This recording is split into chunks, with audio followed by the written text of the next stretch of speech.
Salut tout le monde, bienvenue dans cette nouvelle vidéo. Aujourd'hui on se retrouve pour une vidéo où je vais vous présenter un sport. D'ailleurs c'est la première vidéo euh, où on va parler de sport mais qui n'est pas forcément du catch. Donc voilà. Pourquoi le paddle? Vous avez vu le titre, pourquoi le paddle? Bah en vrai je sais pas. C'est une bonne question, parce qu'en réalité, moi, j'ai jamais pratiqué le paddle. Alors, j'ai déjà été sur des pistes de paddle et tout, euh, avec, euh, avec des amis et tout, mais voilà, j'ai jamais vraiment joué comme il faut, hein. Nous, on jouait un petit peu comme ça pour s'amuser, mais voilà, jamais réellement pratiqué du paddle. Mais c'est très proche d'un des sports que j'aime le plus pratiquer, le tennis. Mais bon, le tennis c'est méga connu, donc le tennis, ça attendra avant d'avoir sa vidéo. Aujourd'hui on va présenter le paddle, donc j'enregistre l'écran.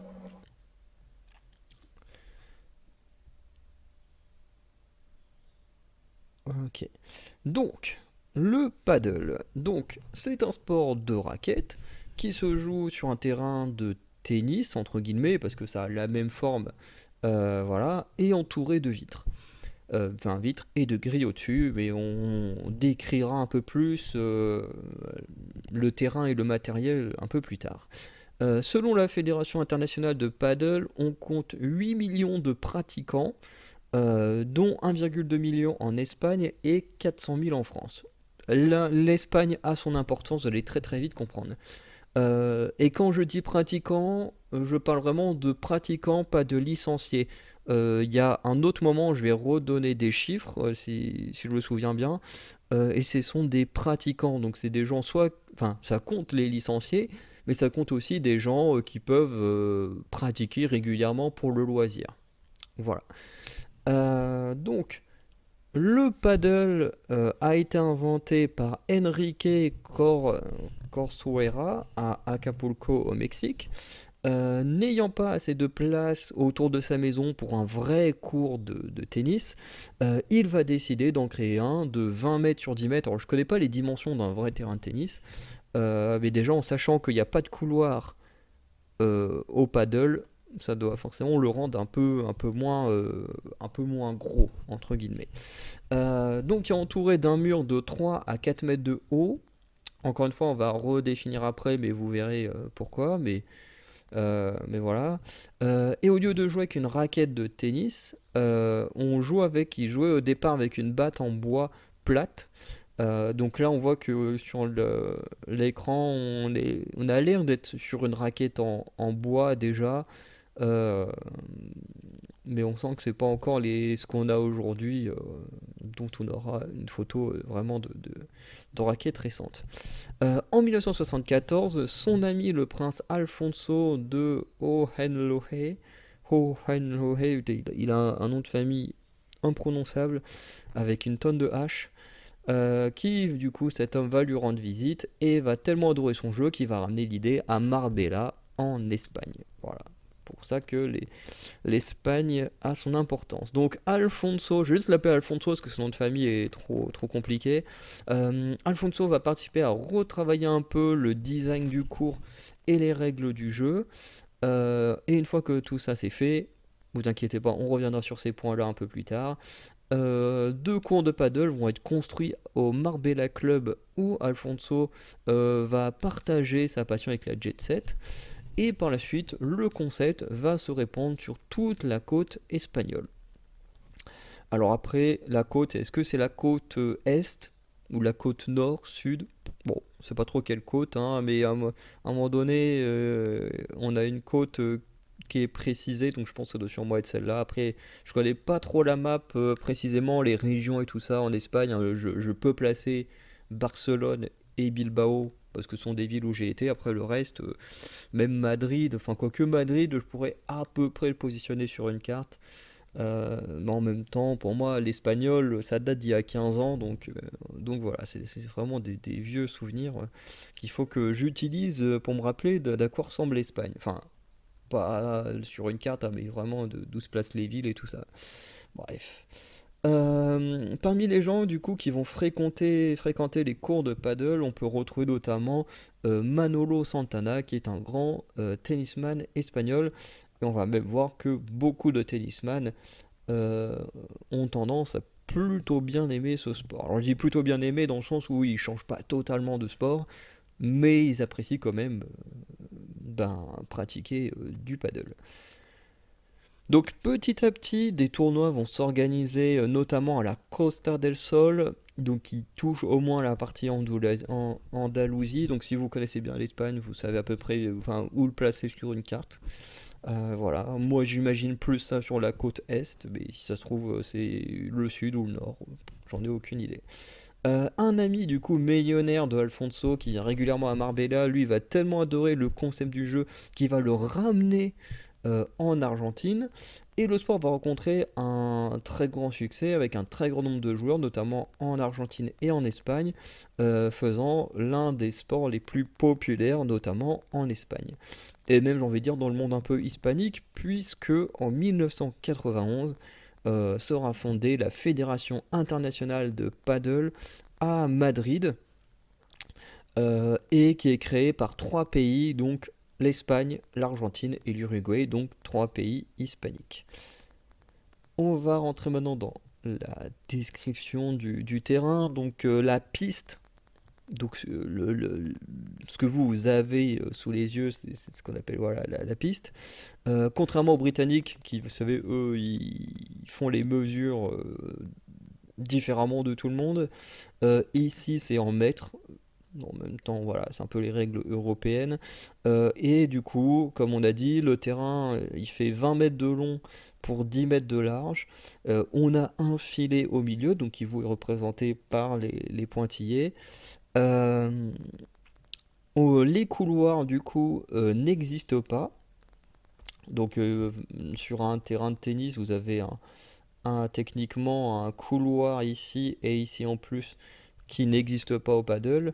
Et comme ils disent, la ligne du fond ici n'existe pas, puisque tout simplement, quand tu joues, bah, c'est le mur qui est à la place de cette ligne. Là, sur un terrain de tennis, bah, du coup, tu as la ligne. Alors que là, on va dire que toute la ligne qui encadre le tour là, bah, ce sont les murs. Voilà, là où au tennis, c'est représenté par des lignes blanches. Donc voilà, les murs donc, qui sont la caractéristique de ce sport sont en verre trempé ou en grillage métallique afin de faire rebondir la balle dessus. Le mur du coup fait environ 3 mètres de haut et est surmonté d'un grillage de 1 mètre sur la largeur, donc sur la partie là.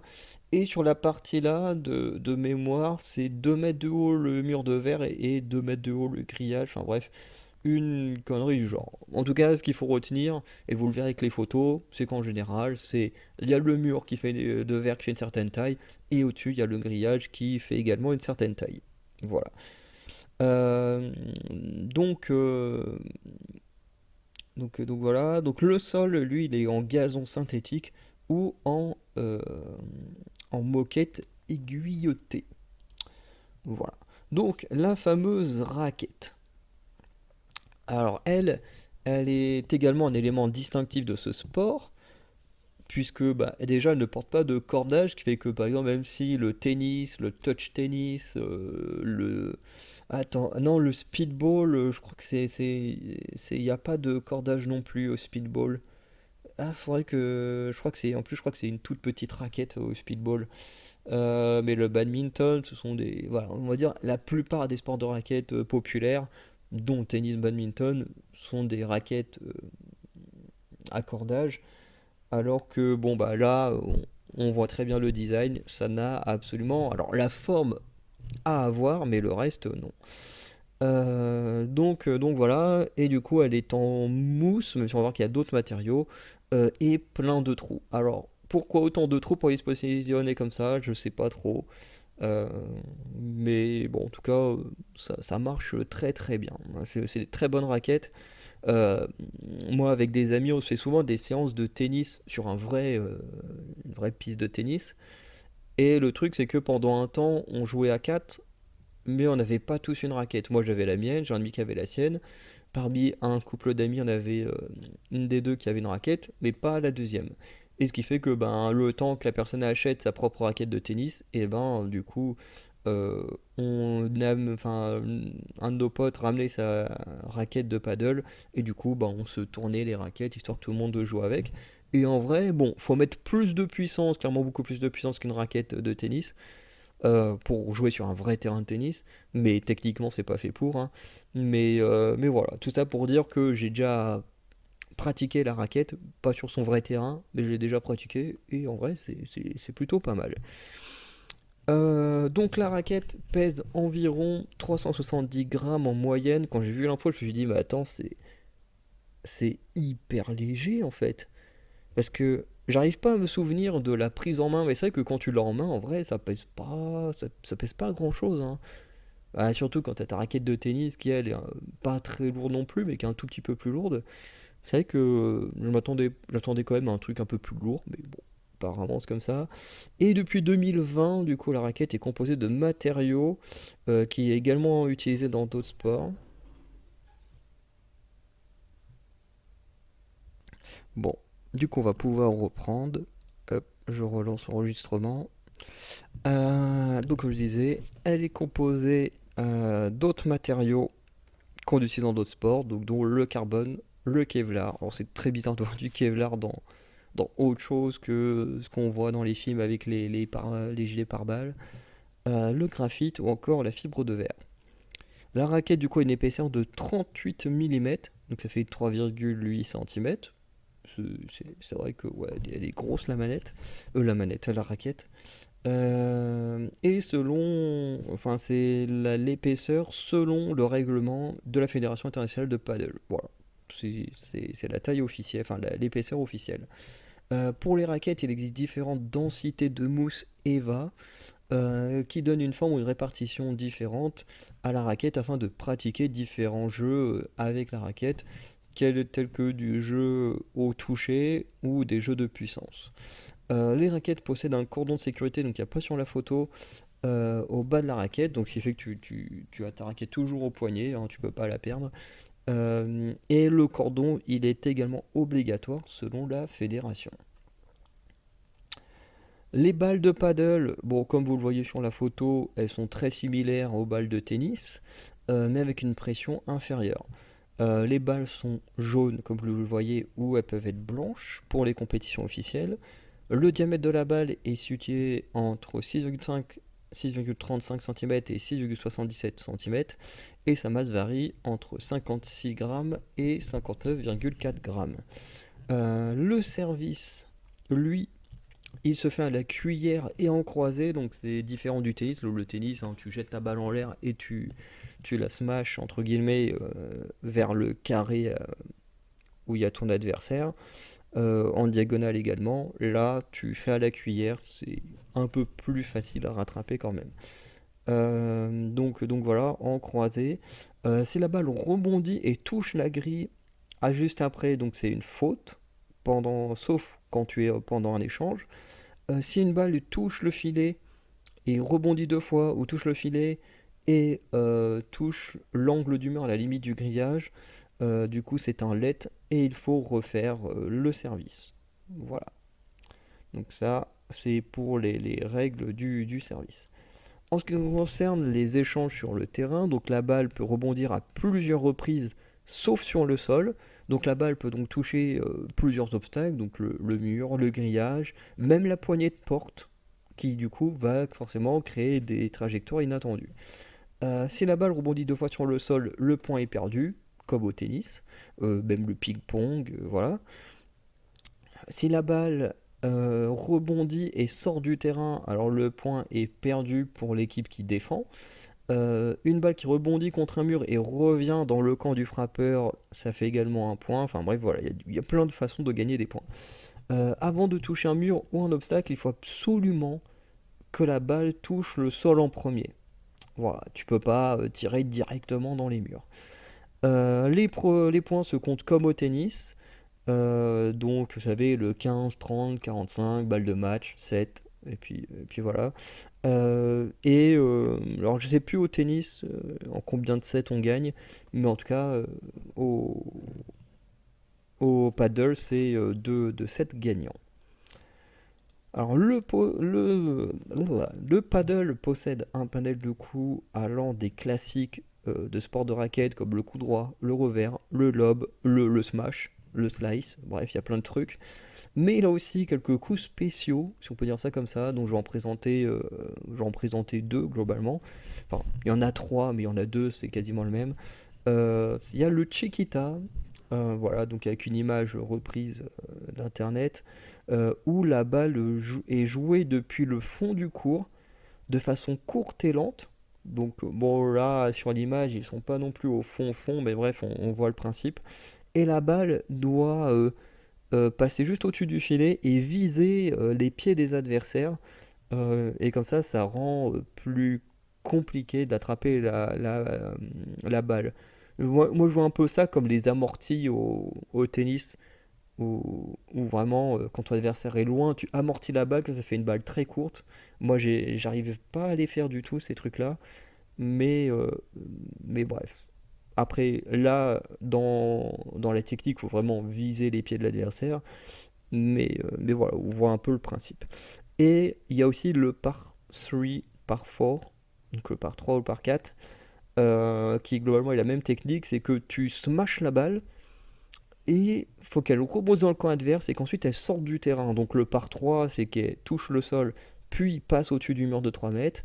Et le par 4, eh ben, c'est la même chose, mais qu'elle passe sur la longueur au-dessus du mur de 4 mètres. Enfin non, 3 mètres, non, 3 mètres c'est sur le côté, ou... ouais, bon, enfin bref.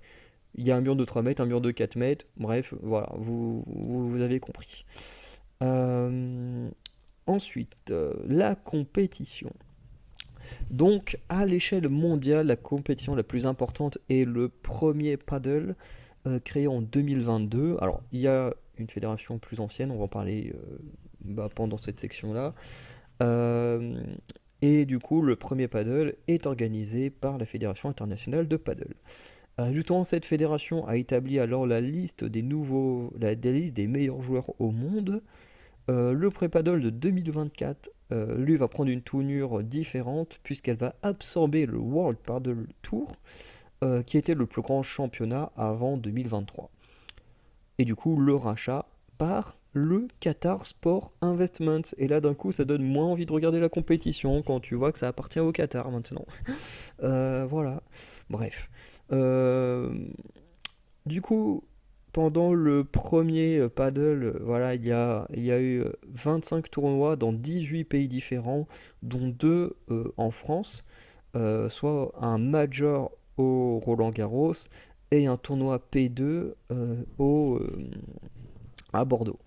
En France, le championnat, lui, il a été diffusé sur Canal+, enfin sur les chaînes Canal+, hein, les chaînes sportives. Et il y a trois catégories d'épreuves. Il y a le Major, donc qui fait rapporter 2000 points pour le classement de la fédération. Euh, donc voilà, comme on a dit, qui a eu lieu à Roland-Garros. On a eu le P1 qui rapporte 1000 points pour le classement et le P2 qu'on a vu qui était à Bordeaux qui remporte 600 points pour le classement depuis 2025 puisqu'avant c'était seulement 500 points.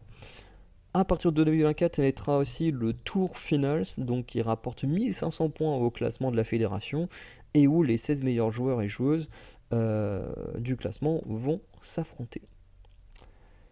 En plus du premier paddle, la Fédération internationale de paddle organise également des tournois nommés FIP Tour, donc les Federation International Paddle Tour. Voilà. Ces tournois du coup rapportent également des points au classement, toujours de la même Fédération internationale de paddle. Et en 2024, il existe 5 catégories, soit alors je vais à chaque fois dire le FIP pour ne pas répéter 1000 fois Fédération internationale de paddle, sinon je vais le répéter 9 fois d'affilée, ça fait beaucoup. Mais du coup, à ce moment-là, il y a 5 catégories. Donc le FIP Platinum qui rapporte 200 points, le FIP Gold qui rapporte 100, le FIP Star qui rapporte 50, le FIP Rise qui rapporte 25 et le FIP Promotion qui rapporte 10 points. En 2025, tout cela va changer pour former seulement 4 catégories. Donc le FIP Platinum qui rapporte 300 points ainsi que 120 000 à 550 000 euros pour le prize money. Le FIP Gold rapporte 150 points et entre 50 000 et 80 000 euros pour le prize money. Le FIP Silver qui rapporte 80 points et entre 15 000 et 30 000 euros pour le prize money. Et le FIP Bronze qui lui rapporte 40 points et entre 7 000 et 10 000 points pour le prize money. En fin de saison ont lieu les Cupra FIP Finals qui rapportent 225 points au classement, qui du coup réunit les 8 meilleures équipes du classement, du coup du FIP Tour, avec et en plus les 4 meilleures équipes des tournois américains et sud-américains, plus les 2 meilleures équipes des tournois asiatiques et 2 équipes supplémentaires qui doivent passer des épreuves de mémoire pour se qualifier là-dedans. Ensuite, on a le A1 Paddle, donc il s'agit d'un tournoi créé en 2020 par l'homme d'affaires Fabrice Pastor.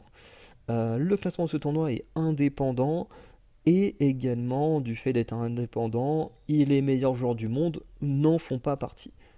Malgré ça, le tournoi a été pendant très longtemps euh, rempli de très très bons joueurs et notamment très compétiteurs.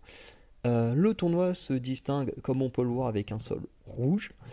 Et avec le temps, ce tournoi essaye de plus en plus de toucher à un grand panel de joueurs et essaye de plus en plus à toucher des joueurs notamment du top 100 mondial.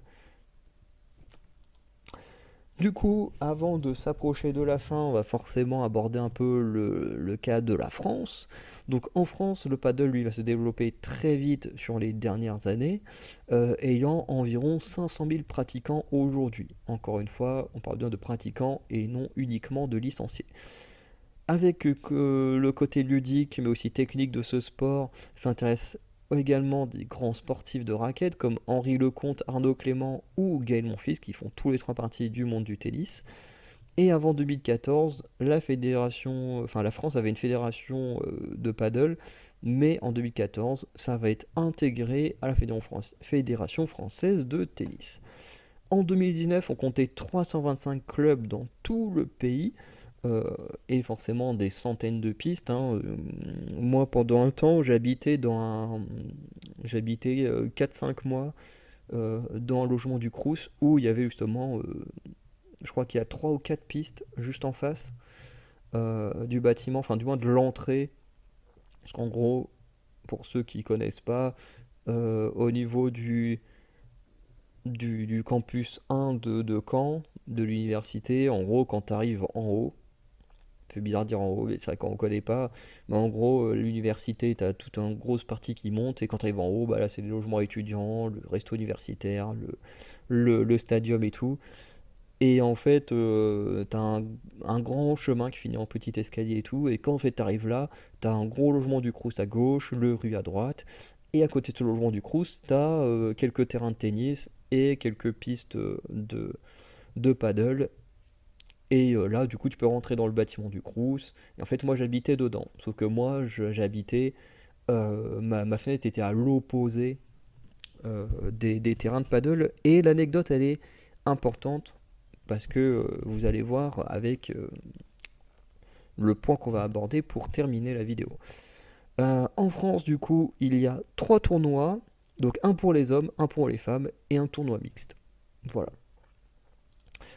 Donc malheureusement, tout, comme tout sport, toute activité, tout, hein, voilà, va y avoir des controverses. Et vous allez voir que là, on va faire les controverses en France. Ensuite, on va voir les cas aux Pays-Bas, au Royaume-Uni. Enfin, un cas aux Pays-Bas, un cas au Royaume-Uni. Mais en fait, qui est toujours lié exactement à la même chose. Et c'est là où mon anecdote du bâtiment où j'ai habité pendant 4-5 mois prend son importance. Donc voilà.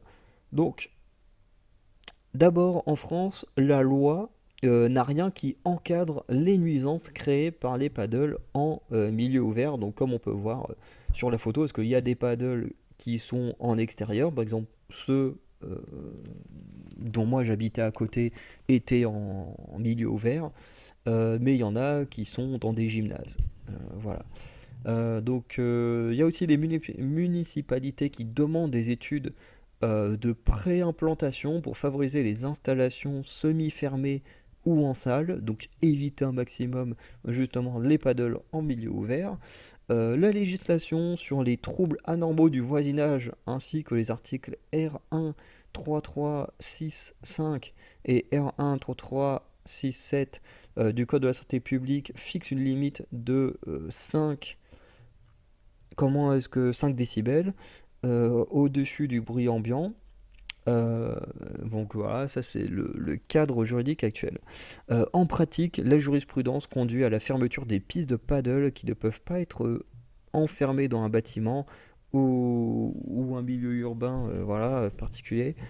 Euh, et donc voilà, il y a l'association Tennis Club à Marseille qui va fermer en 2019 et l'association Nice Lawn Tennis Club qui va fermer en 2025. Donc voilà, là on est fin février 2025, bah dites-vous que là sur le mois et demi, sur les un mois et demi qui est passé pour ce début d'année, il y a un club, une association qui a fermé liée au paddle à cause du bruit qui est trop gênant pour les gens. Voilà. Ensuite, pour les Pays-Bas, en 2023, la fédération de paddle et les associations ont dû obtenir des accords contre la pollution sonore, et quand même fort le nom pollution sonore. Cet accord exige que les installations extérieures ne soient pas à moins de 100, voire jusqu'à 160 mètres d'une habitation. Donc, pour créer, il faut absolument une distance particulière, voilà, pour dire, voilà, là on ne gêne plus les gens. Au Royaume-Uni, la SAPCA, soit l'association des constructeurs de terrains de paddle, a dû demander la mise en place d'une étude sonore au préalable pour guider les choix d'installation et des solutions pour l'absorption acoustique en cas d'habitation résidentielle à moins de 30 mètres du site. Voilà. Bon, là, la photo, c'est une photo où le paddle se trouve dans un hôtel, hein. C'est pour ça qu'il est aussi proche des bâtiments. C'est pas un paddle dans un quartier ou une cité ou quoi que ce soit. Là c'est en plein milieu d'un hôtel. C'est normal que ce soit aussi proche. Mais du coup, moi, ça me fait me questionner sur d'autres choses. Parce que je me dis que si les gens trouvent que c'est trop gênant. Alors déjà, moi personnellement, des pistes de paddle, comme des terrains de tennis ou des choses comme ça, j'en ai toujours trouvé dans des lieux où il n'y avait pas forcément d'habitation. Bon, à Caen, on en a, enfin, au niveau de l'université, ils en ont juste à côté d'un logement du Crous. Personnellement, je les ai jamais entendus. Mais après, bon, j'habitais dans le bâtiment, moi ma fenêtre elle était du côté opposé, mais ça n'empêche que même fenêtre ouverte, il y a clairement moins de 100 mètres hein, pour le son à venir dans ma chambre et je les entendais pas. Ni les joueurs de tennis à côté d'ailleurs. Euh, et même quand je vais à mon travail, ou oui, à mon travail, quand j'ai mes réunions de mémoire, je passe pas par là. Mais quand je vais à mon travail, tous les jours, je passe devant. Je passe même devant au moins 2 à 4 fois par jour. En vrai, les joueurs de tennis font plus de bruit que les joueurs de paddle, hein. En termes de bruit, voilà. Et, euh, et voilà. En tout cas, moi, je trouve que c'est pas si gênant. En plus, comme je disais, les pistes de paddle, moi, j'en ai jamais vu ailleurs qu'à la fac, hein, ou même les terrains de tennis, en général, ils sont plutôt cachés dans des petits lieux, voilà, où en général, tu as d'autres lieux sportifs. Par exemple, l'été, comme l'université, elle démonte les terrains, les filets et tout ça, pour pas que les étudiants puissent jouer pendant l'été, ce qui est vraiment un truc de salopard. Bah, du coup, avec mon groupe, on va dans un terrain de tennis qui est caché derrière un gymnase. Bon, qui est ouvert au public, hein, bien entendu. Mais du coup, voilà, le terrain de tennis c'est dans un lieu particulier. Il y a un gymnase qui est le gymnase des volleyeurs de la ville, enfin, peut-être pas que de la ville, mais en tout cas du quartier. Euh, à côté, tu as le petit terrain de tennis, et à côté, tu as un terrain pour faire du rugby, du foot et tout ça. Donc moi, en général, les terrains comme ça, je les ai toujours vus dans des lieux comme ça. Euh, voilà, donc quand j'ai vu toutes ces règles en mode, enfin des controverses en mode, en gros le bruit ça nous fait chier, je me dis, mais en fait je comprends pas parce que si on a un bâtiment de paddle qui a ouvert, mais bah, du coup les paddles sont entre guillemets dans une structure, donc tu peux pas les entendre. Donc je me dis, ouais, je comprends pas. En fait, c'est ça, je comprends pas. Euh, En fait, à quel moment ça peut autant gêner les gens alors que bah, quand t'es gamin, t'as toujours plein de gosses qui jouent au foot devant chez soi et ça dérange quasiment pas les gens. Et vous savez, il y a cette structure et je pense que je vais faire des recherches là-dessus. Vous savez, dans tous les quartiers, à Caen, il y en a des tonnes. Il y en a au moins un dans chaque quartier de la ville. Donc, vous savez, ces structures en métal qui font mi-terrain de foot, mi-terrain de basket. Donc, vous savez, vous avez le contour, tout est en métal. Vous avez les buts et au-dessus des buts, vous avez le panier de basket. Et du coup, bah, vous venez, soit vous faites du foot, soit vous faites du basket. Soit si vous avez les deux ballons, vous faites les deux. Mais, euh, mais voilà, et d'ailleurs, en plus, dans un des quartiers où j'étais, il y avait justement cette structure-là et un terrain de tennis à côté. Pas de paddle, mais un terrain de tennis, il y en avait un juste à côté. Mais je veux dire, genre, ces trucs-là, ils sont posés juste à côté des immeubles, ça fait une tonne de bruit, et je me dis, est-ce qu'il y a le même problème avec? Ce serait intéressant de faire des recherches là-dessus. Bref, en tout cas, moi, dans mon cadre personnel, ou en tout cas dans le cadre de la ville où j'habite, je trouve que le paddle est pas si dérangeant. Voilà, c'est mon avis personnel. Donc voilà, donc on va s'arrêter là pour cette vidéo. Donc je préfère encore une fois le dire, hein, je n'ai jamais réellement pratiqué ce sport.